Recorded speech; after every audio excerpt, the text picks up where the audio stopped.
afternoon and welcome. My name is Amadou Fofana from Willamette, and I'm a member of the festival committee. Welcome to the second week of the 25th Cascade Festival of African Film Festival and our Nollywood for Beginners Symposium. We are honored today to have with us Dr. Okome,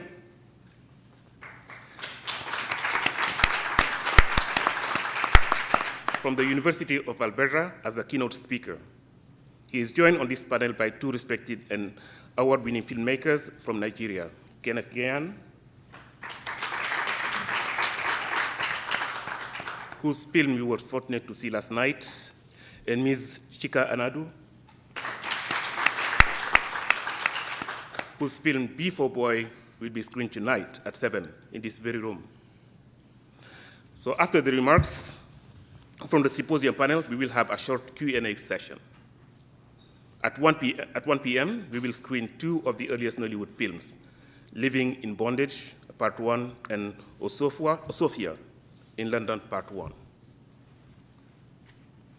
So we have asked Dr. Okome to start us off today by giving us an introduction to Nollywood and its origins. Here is a brief bio for Dr. Okome. Dr. Okome is a professor of English at the English department at the University of Alberta. He teaches African literature and cinema. His most recent publications include Global Nollywood, Transnational Dimensions of African Video and Film Industry, edited with Macha Springs, and published by Indiana University Press in 2013.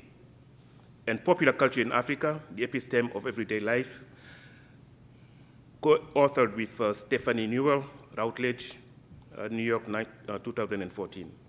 His most recent essays include Reversing the Filmic Gaze, Comedy, and the Critic of the Post-Colony in Osofia in London, published in 2013.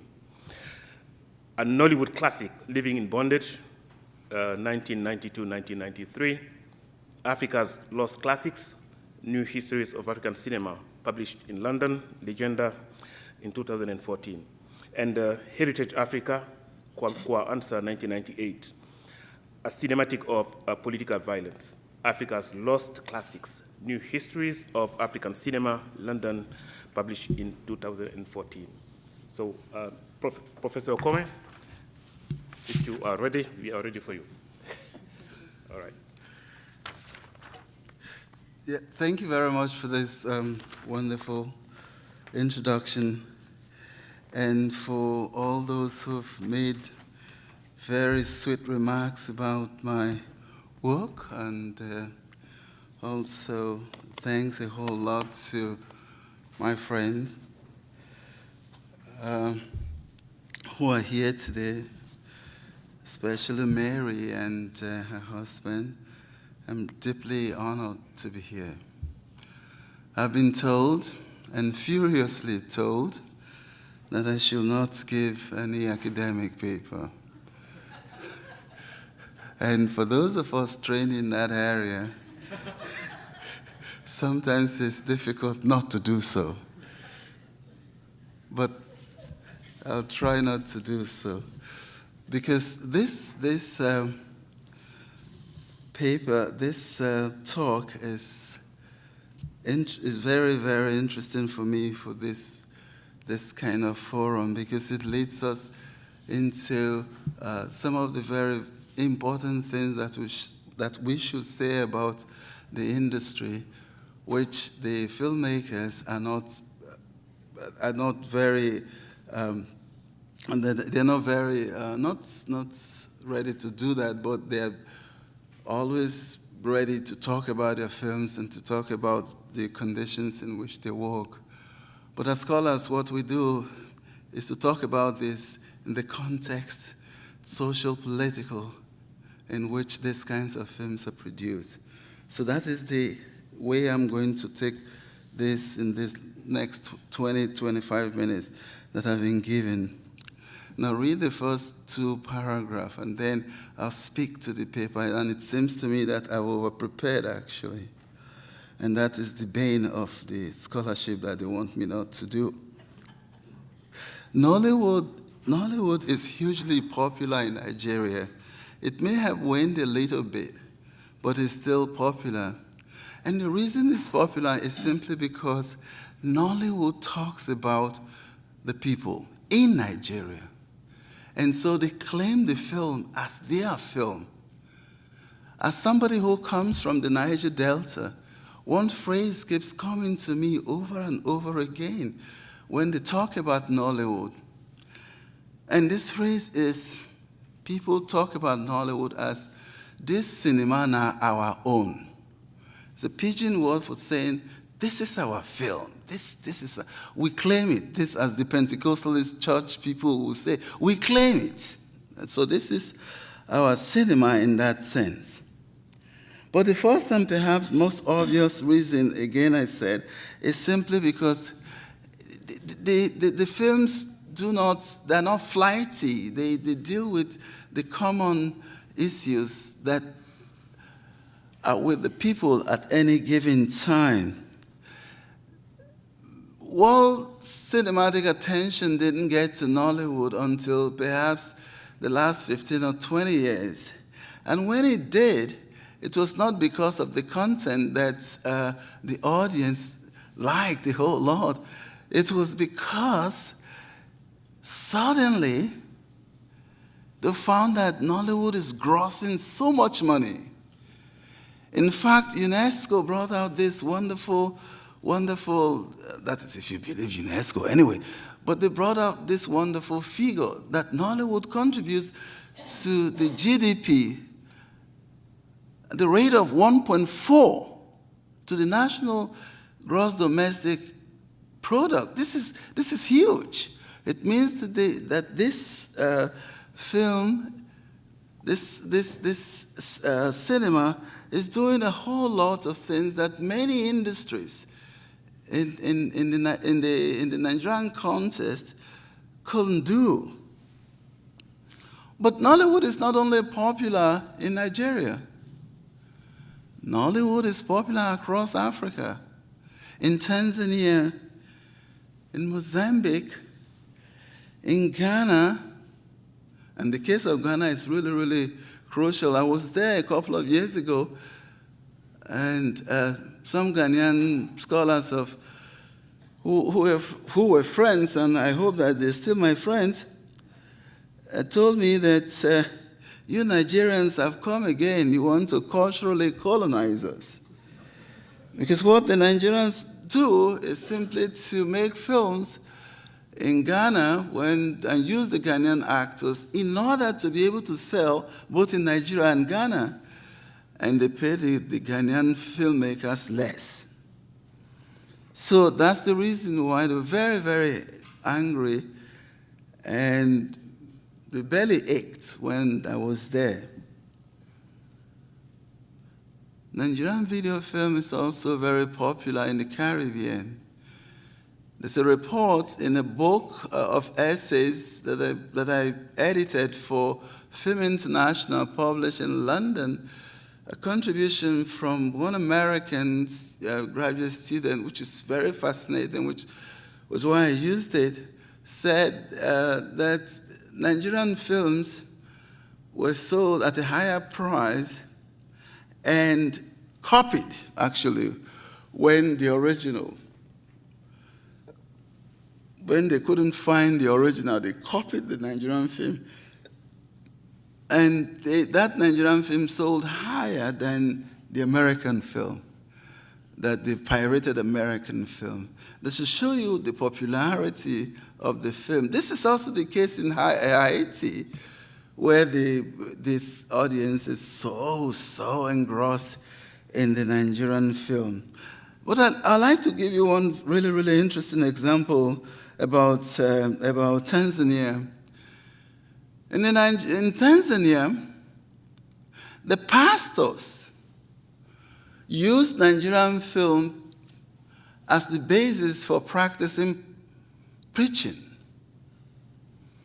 In other words, Nigerian film is the template for the way that they practice preaching to their people. So they take it and then preach.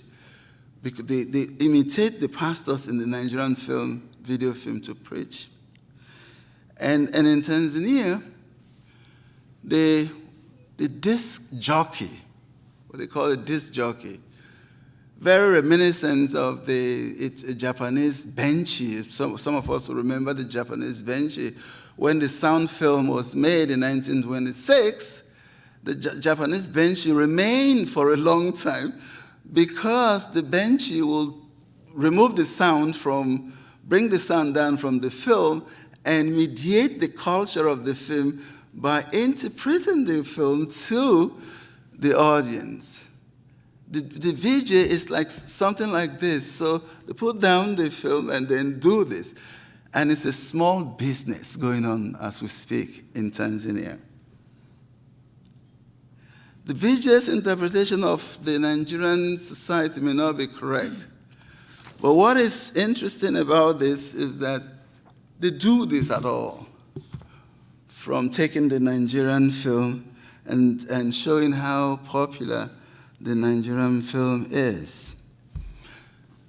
Lastly, to show you the popularity of this film, there are copycat editions of the Nigerian film, the Nigerian video film in America, the same America, by people of the Nigerian diaspora who want to connect one way or the other to their homeland. So they copycat here, and they make a great deal of that. Producers of the Nigerian films are very pragmatic. They go to where the most interesting stories are in the country. And they produce stories that they know will sell with the people. They take the stories from everywhere, from the rumor mill, from newspapers, from whatever. I interviewed one of the so-called Idumota marketers, and he told me that, look, the stories we make are the stories that they want us to make. And so I took one particular example, and I asked him about that example, and it's the example about a film called, I think the film is called, I can find it in my stuff here, but it's called The Games Women Play. And when I asked him, so why did they make the games men play? And he told me that because they asked their girlfriends, their concubines, their wives, and they said, oh, now you made this film, The Games Men Play, because you're a man, so why couldn't you make the games women play? And so they made the games women play, because it's going to sell anyway when you put this side by side, the other one. Let me now take you to the very fact that when we talk about Nollywood, we tend to talk about it in terms of the films that are produced in the South, in English, and in some cases dealing directly with the social condition of the country. But Nollywood is wider than that. One connection that brings all the different strands of Nollywood production, if I may say that this is also contentious, is the very fact that they are produced at some point in the history of this industry with low budget, some kind of low technology too, and quickly so that you can make your gains and return that. But Nollywood has what they call the Yoruba Nollywood, the Hausa Nollywood, and other ethnic Nollywoods, okay? And there is a remarkable resistance from the different kinds of Nollywood about this distinction. But from the outside, there is a huge sense that, oh, well, this is Nollywood. And in some sense, I agree, because what propels Nollywood is a certain kind of economy what we might call, or what has been called in other cultures, such as the Latin American cinematic culture, a poverty of technology. Not poverty in the sense in which we mean poverty, but poverty in the sense in which, the symbolic sense in which we make films not for technological opulence, but in the sense of the fact that this kind of cinema making concentrates more on the story. In fact, the early days of filmmaking revolves around primarily the story. And I interviewed Zeb Ejiro, who is one of the real big leaders in the film industry, and he confirmed the fact that Nollywood is a cinema of stories. A cinema of story, not a cinema of opulent display. It's not a Schwarzenegger film with those terrible technology flying all over the place. The influences of Nollywood are really, in this sense, if you think of Nollywood as a cinema structure that has within it different kinds of filmmaking, especially in the linguistic sense, Hausa, Yoruba, then you begin to think about the variety of Nollywood and the way that this variety also influenced the stories and the filmmaking techniques themselves. And so that the influence of Nollywood is not just one influence, but many influences. The Yoruba Nollywood is influenced mostly by the Yoruba traveling theater, which is built around the Yoruba ethnic group and tells stories around some kind of mythical past. Yoruba gods, Ogun, Shango, and it's built around this structure. And we're told that this cinema itself accounts for, again, this is UNESCO, because collections of data is really, really sparse in the industry. So this is UNESCO. And it said that it accounts for close to 45% of the films made. And the English films, basically in the South, 43%, and the Hausa films, 1%, right? And so this tells you the influence. But I'll just tell you briefly and then move on. The Hausa video film, the tradition actually is traced by the people who study that. I don't study that. I study the films from the South. It's traced to a certain literary tradition in Hausa land that was promoted mostly by women. And this literary tradition is called the Soyaya pamphlets, which were very, very common in those days in northern Nigeria. And of course, the English films, the English film is the one that takes all of these influences together. But mainly, the actors and the personnel and the story writers seem to have come originally, though, from television. Zeb Ejiro himself told me, Opa Williams told me, that this happened when they were disgusted with the Nigerian Film Authority, that was the sole television authority at that time, and then they decided to come with Kenneth Nebwe, the film that you are going to see today, Living in Bondage, to make films. Let me now tell you that all the while I've been speaking to you about what we refer to now as the old Nollywood. There is the new Nollywood, which may not have the local audience strictly as the basis of its projection. That's the new Nollywood. And I can speak of examples like Amata's Amazing Grace. And a lot more, EJ, for instance, a lot more films. These films are not, they're made for theatrical release, not for the wheelbarrow kind of distribution that we find in old Nollywood. In old Nollywood, the distribution is really, really interesting. They pushed, literally, I'm speaking, they put the cassette, the tapes, or the videotapes, and they hawk them in the streets. And they also do that by distributing along the lines of people who made them and who had distribution centers, like trading centers all over Nigeria. What is the new Nollywood then?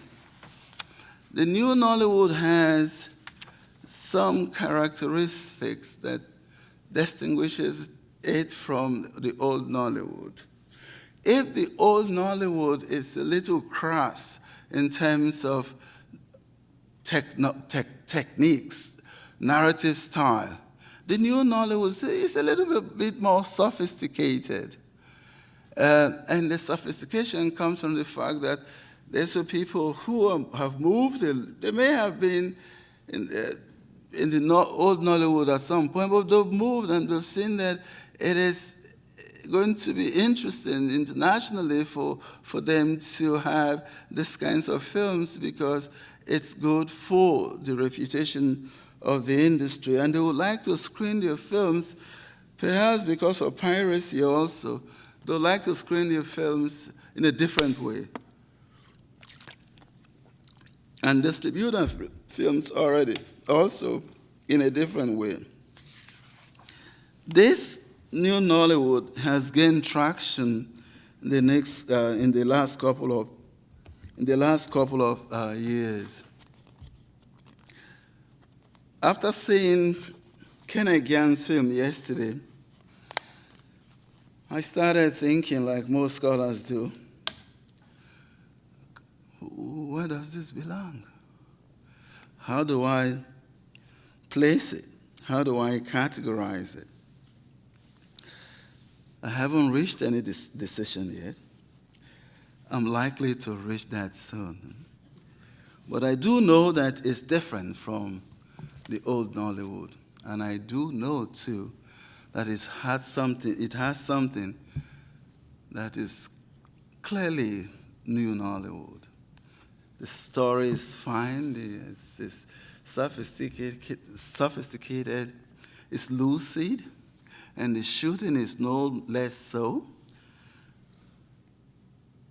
So I will be looking out for that. He's here, I don't want to.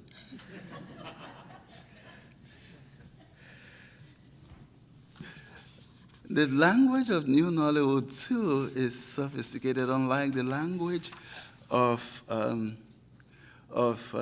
old Nollywood. Now, one of the things that I found really interesting about the film yesterday that many of you may not, some of you may not, if you don't come from that culture, recognize, is a deliberate attempt for the film to use some of the major Nigerian languages, including the Pidgin English. And anytime these languages occur, there's a subtitle. If you play this film, if you screen this film in Nigeria, you won't need the subtitles. Which tells me something else, that this film is also directed to another audience. That audience I don't know and I won't talk about. Let me turn now quickly to the critics of Nollywood as a whole, especially the new Nollywood. When the industry came out for the first time, the success was massive, but also the criticism was vehement. It was really vehement. How dare you how dare you make this kind of stupid films to represent our country? But what kind of nonsense is this? And this criticism came from nowhere else but the universities. Snobbish came from the universities. that was the time, about the time that John Haynes, who teaches at Brooklyn University, and I, then set out to say, look, this is not the case. You missed the point. You missed the point because Nollywood does not pretend to be an intellectual film. It's not a Francois Truffaut. It's not. It's not an art film. It's a popular film mode that grew out of the streets of Lagos. And it catered for that audience. Because it did, that's why the films are very popular. And so if you want to judge this film, it will be wrong for you to use critical criteria or some other kinds of world cinema to judge this film. Another argument that was put forward for this was that, African cinema grew out of political protest against colonialism. So post-colonial cinema, Sembeno Smen, all these great dudes, came from the fact that, look, we want to make cinemas that respond to a certain criteria, and that we must push this discourse about colonialism further by making films that address them squarely. Nollywood is not concerned about that. Nollywood is not concerned about that. I mean, Nollywood is close to the old Nollywood, so to speak. It's close to the slapstick, some kind of slapstick melodrama sometimes. But there are others that were very, very important in terms of social concern. So the entire thing was based on this massive criticism. Actually, this is not the first time that is happening in African cultural production, this kind of criticism. We know that when Amos Tutuola's novel came out in the 1950s, the Nigerian intellectual, they fell on him and almost decimated him until he was canonized in the West. That was also the case with Things Fall Apart, that is now canonized and everybody's praising. That was the kind of thing that was done to Things Fall Apart. But there is another group of people who addressed this and made it a big deal in their scholarly lives. The filmmakers themselves, the first generation filmmakers in Nigeria. Brilliant people. Eti Ugboma studied filmmaking in Paris, very, very strongly attached to the Parisian kind of film, was vehement about this and says, look, this is not film you're making. All you guys are stupid. So too is Eddie Ugboma. Both of them I talked to. And whenever I mentioned this film, this idea of Nollywood, they said, no, oh no, you must get out of my room. This cinema is not. And I said, okay, that's the case. And sometimes they talk to me, and sometimes they actually kick me out. If the figure of UNESCO is anything to go by, then we know that this cinema may not be intellectual, but it has something to say to the Nigerian society, and that's why it's still popular. In my study, every cinema has a certain way of designating categorical or generic division. I won't speak to that. Maybe we can take that in the Q&A. But just let me tell you that, in Nollywood, there is now coming to be some kind of division, generic division. So you have the crime, you have the cult Nollywood films, you have the Hallelujah, what I call the Hallelujah video film, which is very popular, extremely popular, because everybody's looking for heavenly police, not the police that we live in, not the government that we live in, not in the life that we live in. And then comedy.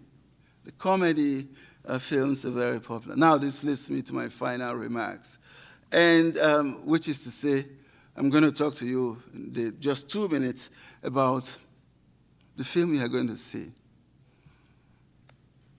The first one, Living in Bondage.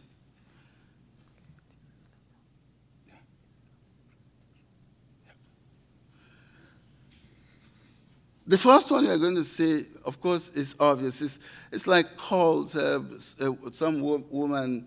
You know, I wouldn't tell you the whole story, so I don't take the shine out of it. But Living in Bondage is a classic, and it's a simple story. It's a simple story of a man killing his wife in order to make money and live the fast life in Lagos. Lagos is a fast-moving life. And then it boomerangs, and he goes mad after the ghost of Merit came to him a couple of times. And then he almost failed. The second one is very interesting, which is Sophia in London. Sophia in London actually is not the first. It's not the first film comedy to be made. There is a comic film that was made around 1989 called Hooligans, and the Hooligans is spelled Hollyga.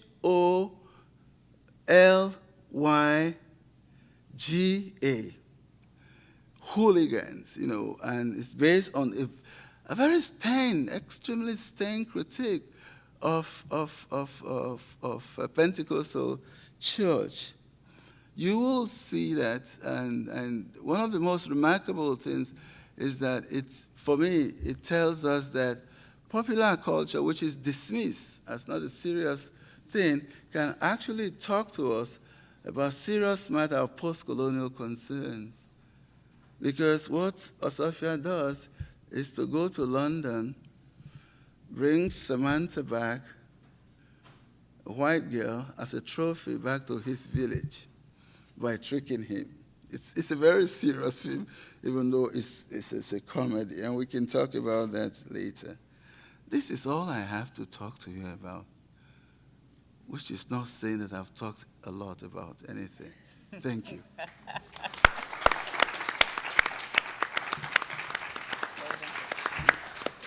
All right, thank you, Dr. Okome. I'll go ahead and introduce Gian and Chika, and then if both of you would like to make a statement about your relationship with Hollywood, and then we'll proceed to watch the movie after that.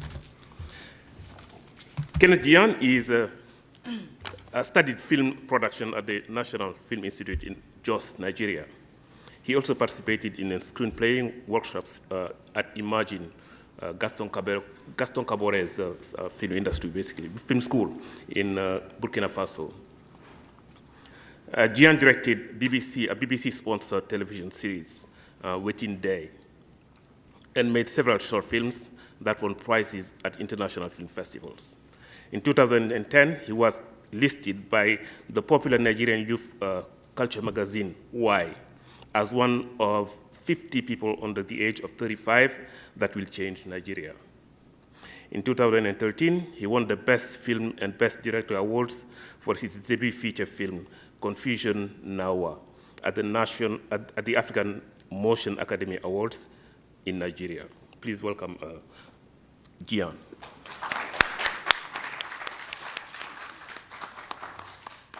Thank you. So I just want to pick up from some of the topics that were raised by the doctor here. I come from the northern part of Nigeria, and so we have our own kind of industry. I mean, apart from Nollywood, there's Nollywood, but in the northern part of Nigeria, there's Kannywood, which is the Hausa films that he's talking about.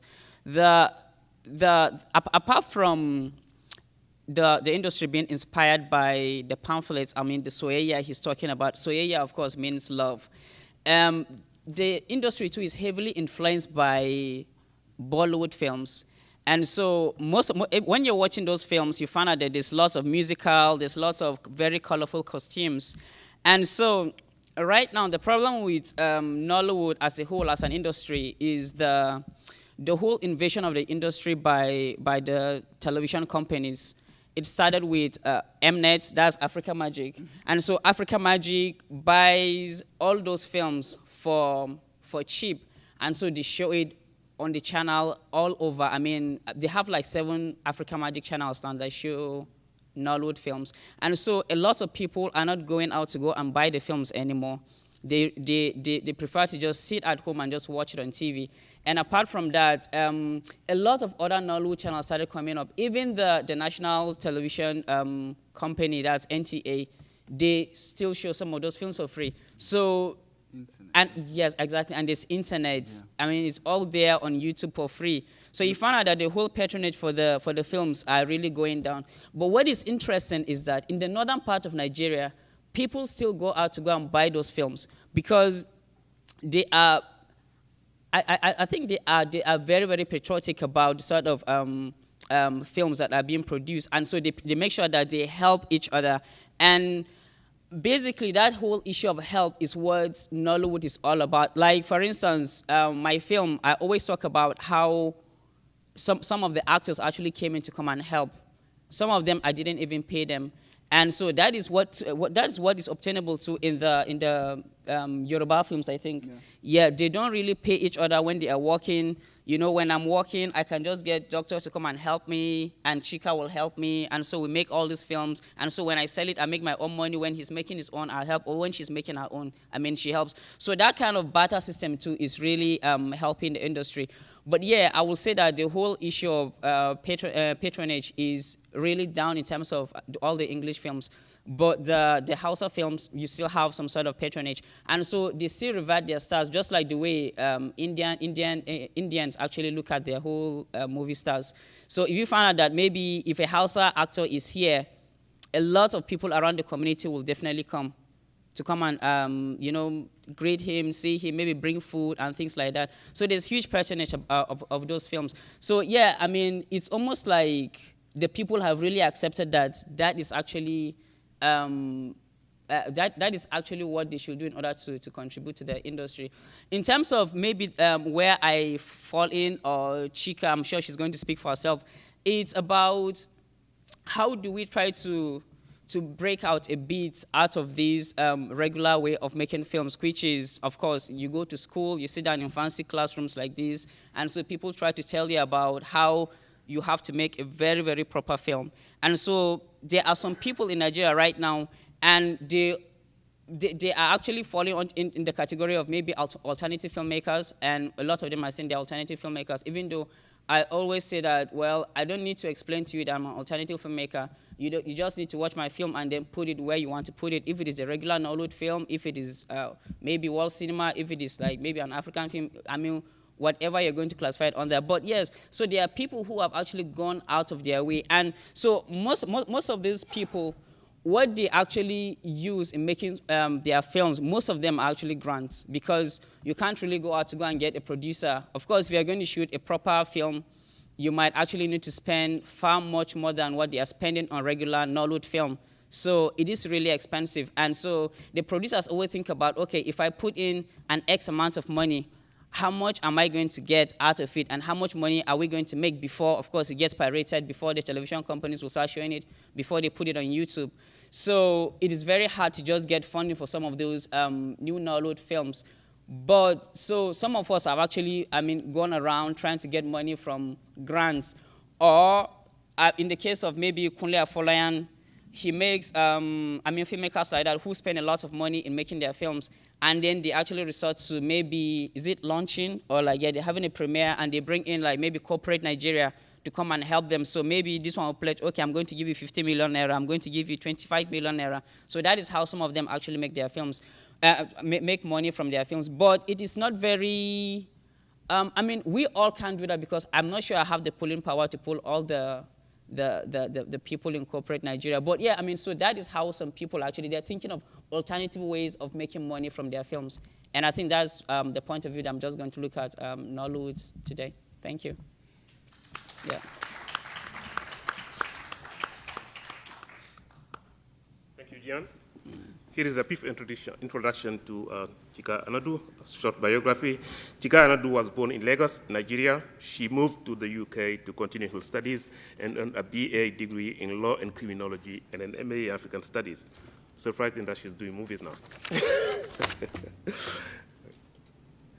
Having always been a film buff, she realized in 2006 that she wanted to become a filmmaker. In 2008, she moved back to Nigeria to work in television and film production. Anadu is a 2010 graduate of New York Film Academy's 4-week filmmaking workshop and is a Berlin talent campus alum. She took part in the 21st session of the Cine Fondation at the Cannes Film Festival in France. Her first feature film, B for Boy, won a jury commendation at the BFI Film Festival in London and the Audience Award at the AFI Film Festival in Los Angeles in 2013. Please welcome Chika.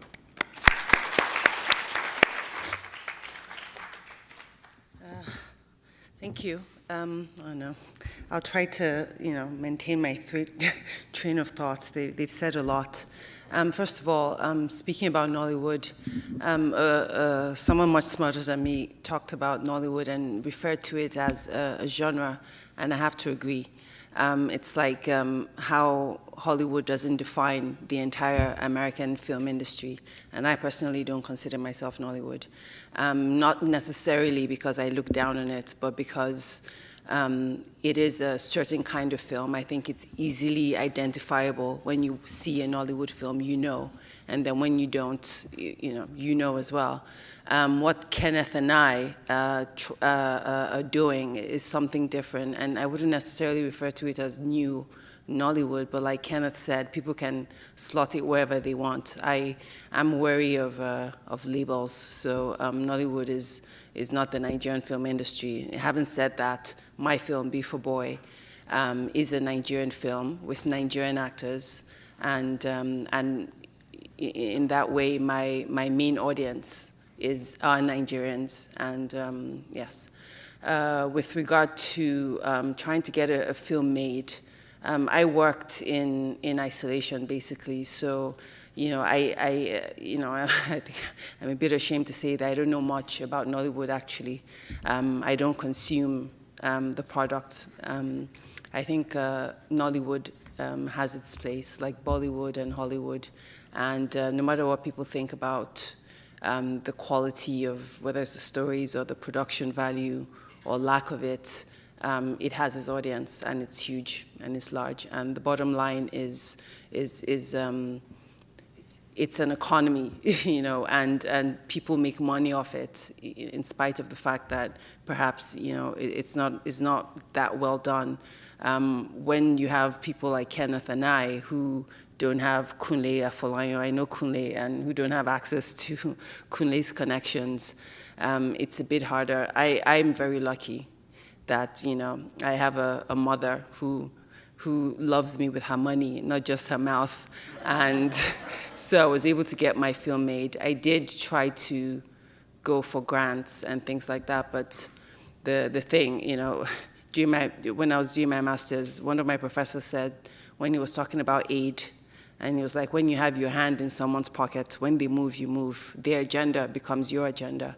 And it was important for me, as this is my first feature, to make exactly the kind of film I wanted to make, because it's like your coming out party, so it needs to be you.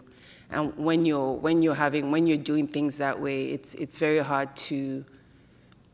It's very hard then to think about the bottom line and to consider being able to earn a living out of this. A lot of Nollywood people earn a living out of their work and this business. Not so easy for Kenneth and I, and who are trying to maybe do something different. And my film, B for Boy, the doctor here spoke about the different types of films that the different ethnic groups make. The Yorubas, mostly deal with all their gods, Shango and Osho and all that. And in the north, you said I don't remember what you said they deal with.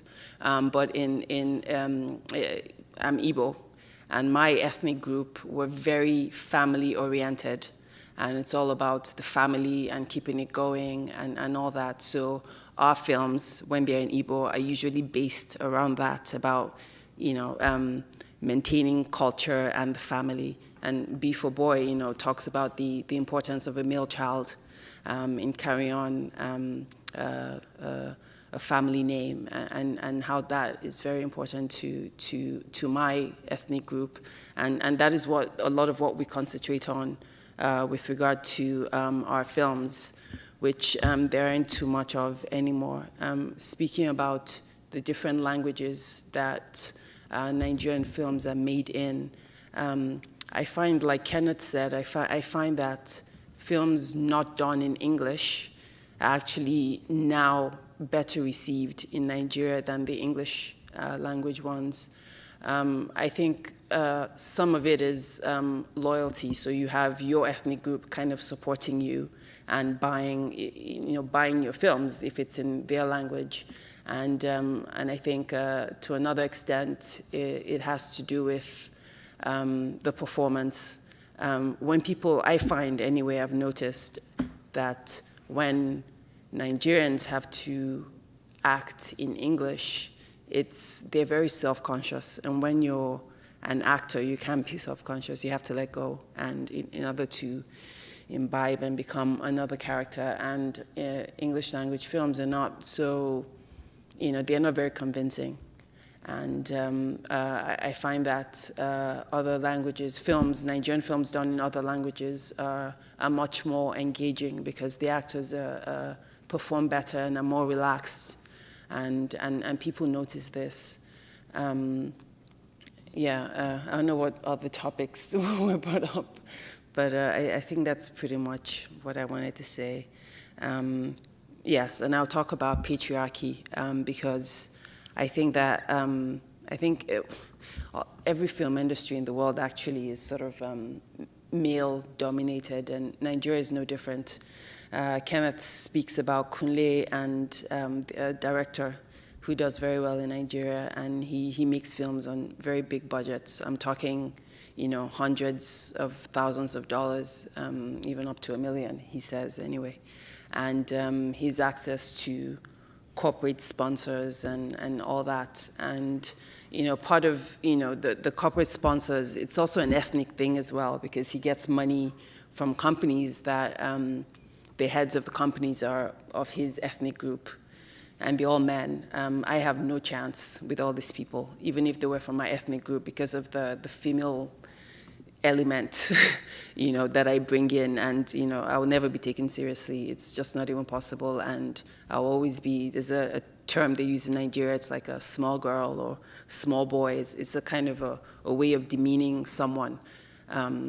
And, if you're an opinionated woman, as I am, then, that's, I'm a small girl, and no one wants to listen to anything I need to say. So that sort of detracts, and that kind of, it's like a roadblock for us female filmmakers, because it's always about our agenda. So first of all, you can't even be taken seriously because what do you know? You're a woman, and then you're sort of like put in a box because you're either worthy to be you're either I don't know, without sounding crass, you're either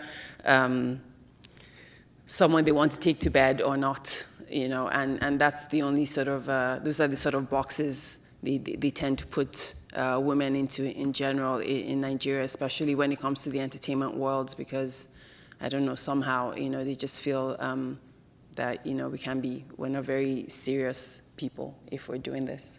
I don't blame them really, but yes, so there's that obstacle, extra obstacle, I think that I have, that perhaps Kenneth, wouldn't. The fact that he's a man he's in a better position anyway than I am.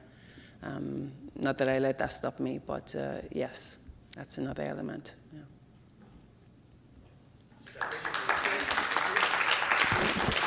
Do we have a minute or two for questions? I'd like to know what was the initial catalyst for the film industry getting started in Nigeria as maybe opposed to South America? I mean, South Africa.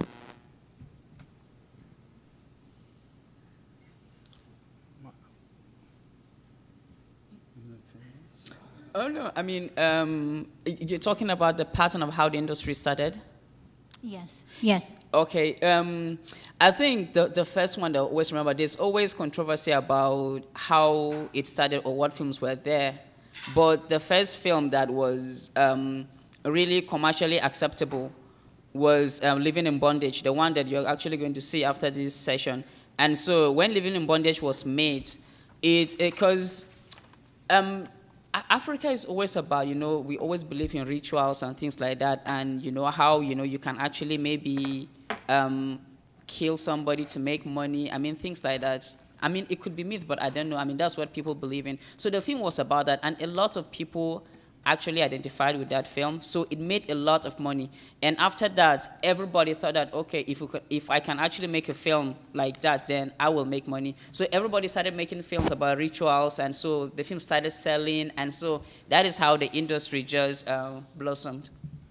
I need just to add to that. There wasn't time, just very short. Actually, they said I was coming to give a keynote, and for 15 minutes, and that is barely a keynote. Huh? But I need to make the point that this conference is about Nollywood, and so we are talking about Nollywood. But Nollywood is not the beginning, never been the beginning of Nigerian cinema. There was a phase that the scholars haven't looked at all, part of which I wrote in my dissertation, and it's going to be part of the book that is coming out at the end of the month, Nollywood, a Cinema of Stories. And that part is the part where the cinema actually developed from British West Africa, and it developed with films as early as, actually the first film was made in 1971, which was an adaptation from the book by the Nobel laureate, Wole Soyinka, and that film itself was done in English. And there were so many films done, well, not so many, about 15 films done, until the economy collapsed. Actually, part of the rise of Nollywood is the collapse of the economy. Nobody could make films in 35 millimeter gauges anymore, 35 or 50 or 16. And so Nollywood, something had to be done, and Kenneth Nibwe just found a way to do that and became very prosperous. But there were some very wonderful films done before that time. Bisi, Daughter of the River, Soyinka's film. And Adelov made, in fact, the Yoruba Nollywood we're talking about started in that period when people actually made in 16 millimeters. And some notable films, Ayomo, Aaron Petini, or Adelov, some of these directors that became famous also made really wonderful films in the celluloid gauge. They were big budget. So once the economy collapsed, then people found ways of doing that. That was the beginning of Nollywood. And the other social condition that made Nollywood what it is now is that in the 1970s, after the Nigerian Civil War, the outdoor activities were limited. So people just buy, in fact, that's a great factor. So people just bought the cassette and took them to their homes to watch rather than go to the cinema houses. So now the cinema houses are churches, Pentecostal churches, so there are no cinema places anymore. Do you have a question for another? Or? I was in Ghana a few years ago and spent some time with a young filmmaker who was involved in they were calling it Ghanawood, this was in Accra, and a very, very interesting, very smart young man. And his goal was to create a similar sort of film industry as was developing through Nollywood. He had chosen, his first films he had made in English, and then he chose to make them in Twi. And this kind of goes to your point, Chika, about the desire to make it in the indigenous language. A big part of his reason for doing that was he felt that his English films were being taken down to Nigeria and being bootlegged and stolen and put on the internet, and he felt that there was a better chance of just focusing his attention on his target audience, making the films in those languages, and keeping more control there. I found that very interesting. The other interesting thing that he said was he was making about a film a week, actually. He had a whole group he was working with street children that he had taught to be sound editors and editors and who were working with him. He was able to make a film a week, and I asked him if his goal was, as he really developed and started getting more resources, to have more, technically sophisticated films that would take more time to make. And so I asked him, so what is your goal for how long you would like to be able to spend on a film? And he said that his goal was to make 2 films a week, which I found very interesting because his primary interest was in building a cinema, building an industry, and then seeing where it goes. Anyway, I'm just wondering how long it's taking the average Nollywood filmmaker to make a film today, and if in fact it is taking more time, more time is being spent on developing scripts, pre-production, filming, post-production, etc. Thank you. Well, as far as I know, nothing has changed. It's still about 1 week to make a film. I don't know how long Kenneth took to make his, but for me, for time and money constraints, I made mine in 17 days. That was the actual shoot. Pre-production was something else, and post was something else. But I think on average, about a week and a half for pre-production, production, and post-production for the average Nollywood film. Yeah. I need to say too that it may take with apology to Chika, it may take the new Nollywood to make their films in a longer span because they're really pushing the profession outside the old Nollywood, and so it may take them some time. And the other reason also, if they got money from international donors, they need to make good films, not just slap shot kind of film. So that's taking care of that.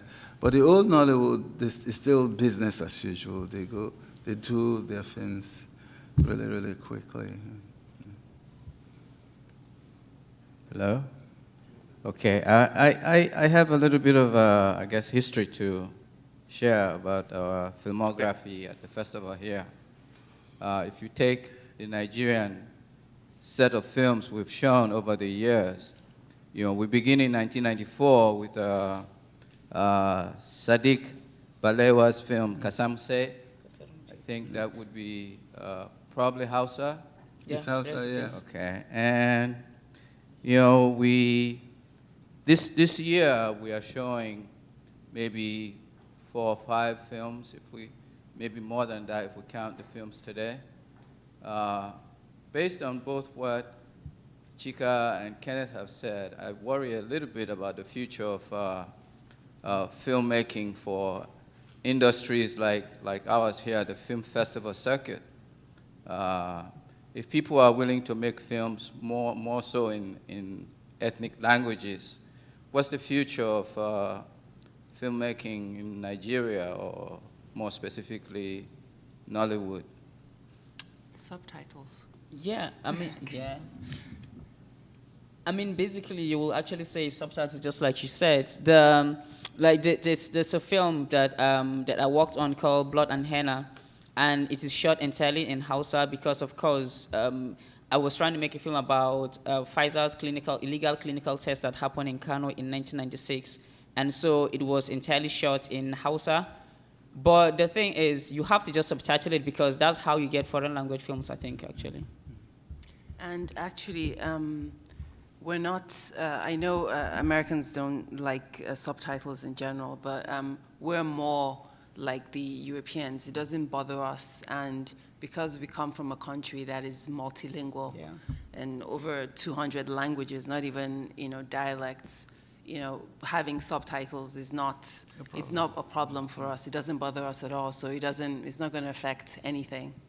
It won't, yeah. And the other thing I should just add to that, let me allay your fears. The federal government gave some $200 million to filmmakers recently, and they're still distributing money. And this is in recognition of the contribution of the industry. Some great films will come out, I'm confident, because I know that one of the people in charge of giving the money out, because distributing the money means another thing in Nigeria. Just giving the money out. It happened to be my former PhD supervisor, and he also taught my friend here, the film school. He's giving out some money to very, very brilliant filmmakers, including Kunle Afolayan. So we are hoping that if they gave 20 filmmakers to make films, at least 2 films, good films will come out. And they may just appear here. So, right. So don't panic yet. All right. On that note, I would like you to join me in thanking our panelists today.